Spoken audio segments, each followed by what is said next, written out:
Hello and welcome. Today we're going to be talking about Kansas' most heinous serial killer, Dennis Rader, also known as BTK, short for Find, Torture, and Kill. Usually when we talk about a serial killer, we may find that throughout his or her childhood, they faced traumatic events, horrifying acts that would usually traumatize a person for life. But in Dennis's case, this was not it. He lived a rather uneventful, normal childhood. So it all really began when he was 11 years old and his female teacher, and she humiliated him in front of the whole class until he could not hold it in any longer and he indulged in his first homicide. The Otero family was murdered on January 15th of 1974.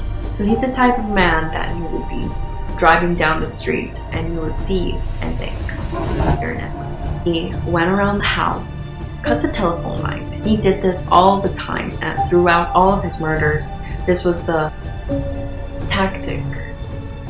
He strangled him and he also strangled the mother. Following was their son, and he left for the last, the daughter, Josephine. He was 11 years old at the time. But he could not stop there. Then he murdered young Catherine Bright. He became obsessed with her. But he was unaware that she had a brother whose name was Kevin. So he walked her home, but BTK was inside their house. So when came Kevin, whom he made tie up his sister, Kathy, and then TK tied him up. Kevin was not killed that day. You may ask yourself, how? Well, he finally let loose of the bindings that Rader had inflicted on him and ran out the door, screaming, desperate, accelerate for help. But no one came out. And as he was running down the suburban street, he was shot in the head by BTK. And although it was a very serious injury, he did not die at the time. And although he was dizzy and he did not know what was happening, he wanted to help his little sister, Catherine. But it was far too late for her. In this moment, BTK began strangling her and then stabbing her multiple times, but he stopped for 3 years until 1977. You may wonder why.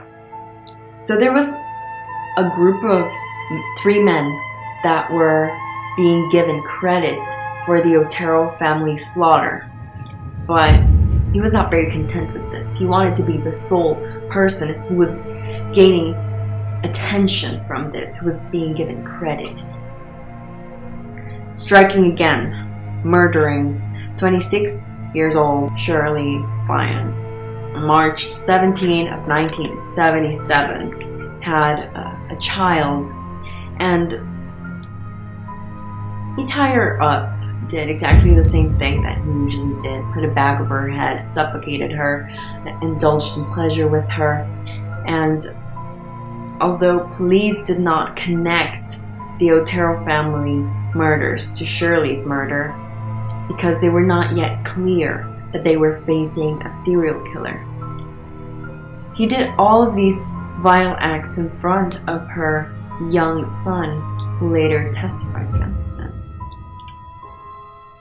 Striking again with the murder of Nancy Fox, 25 years old, at the 8th of December of 1977. So, he wanted to prolong the victim's suffering by bringing them in and out of life, keeping them in a limbo, choking them hard enough to make them be on the verge of death, but not there yet. Right about when they were gonna cross that line, they could revive. He tried gaining credit for this and called the police, sending them a letter. And eventually he also sent some dolls in poses that he had put their victims in, especially Nancy Fox's body and doll, was very heard of at the time because it was one of the proofs that were provided for him to get caught, and one of the things that made everything make sense. He was depicted as an attention seeker, as you can see in the drawing on screen. His acronym, BTK, was given over a very bizarre drawing of female anatomy and letters TK.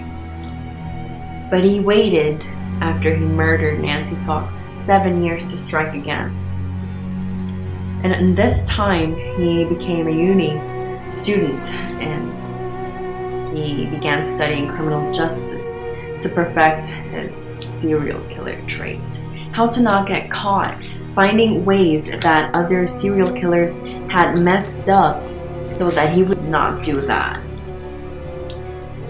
But these urges struck again, and in 1985 he murdered 53-year-old Maureen Hedge. She actually lived 4 doors down from BTK, and I imagine she never had a clue of the monster he was. He actually had an alibi for this murder, and this is exactly one of the reasons why it made him so hard to get caught. So he took his son because he was a married man. He had 2 children, a son and a daughter, and so he took his son to the Boy Scouts on the weekends. And so he would be there during the day, living the normal, perfect family life.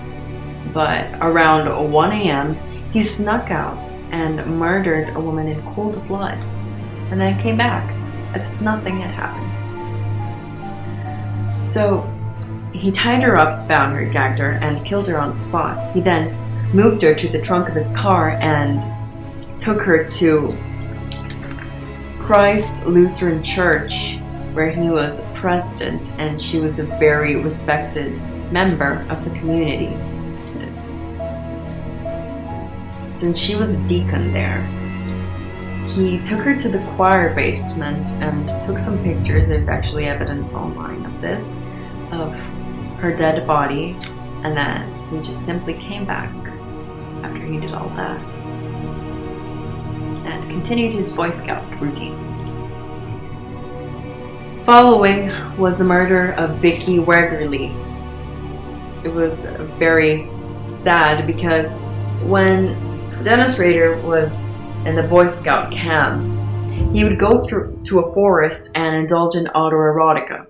That is the act of sexualizing oneself. And although it was a very short drive, he was never caught by anyone. So he would do exactly the same thing that he did with his victim, even dig graves and put himself in them, hang a Polaroid in a tree, and then take some snapshots of him doing bizarre acts. So she came home and she had a baby, and BTK was already there. He had perpetrated her home and asked her to go back to the bedroom, but she was terrified. He tortured her and eventually he murdered her. He strangled her with a belt, and she had a husband that came home and found her dead body, but he believed that she could still be alive, but it was already too late for Vicky.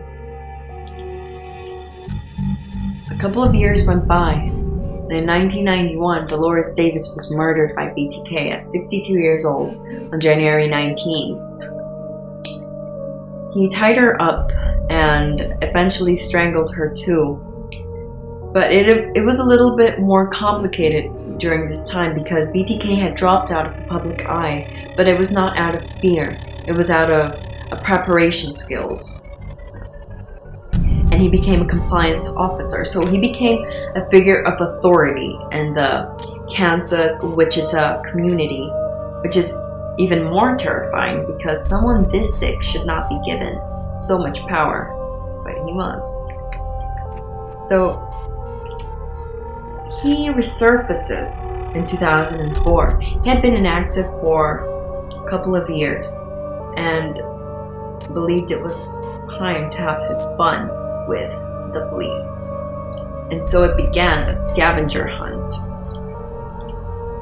Scavenger hunt implies him sending clues to the police so that they would catch him. He sent them a box of cereal because they were dealing with a serial killer, which is very witty. And he sent with it, inside it, was a doll hung, bound, and gagged like one of his victims. And then the police started putting all of these ideas together and creating a profile. He also sent the police the victim's jewels that he had taken from the scene with him.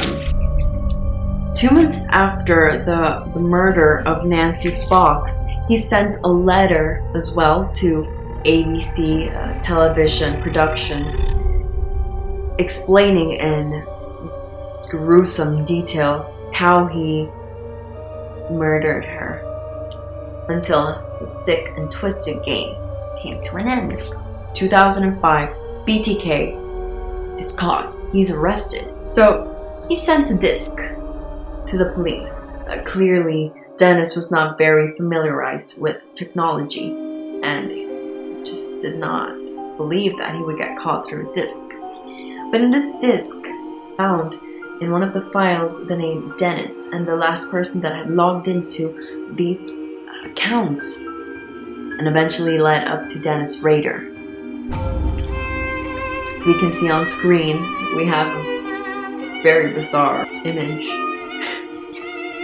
One of these images, the doll that is tied up there, is actually the same man that we can see there, Dennis. And that is it's one of the examples of autoerotica he indulged in. And he was sentenced to 10 consecutive life terms on August 13th of 2005 without a chance of parole because he was too much of a dangerous individual to be let loose. And he will be in jail for the rest of his life, unable to hurt another human being, as it should be. And that is it. I hope you enjoyed it. I hope we can all learn from this. And I hope you're always careful, because you never know who's dangerous, right? Until next time.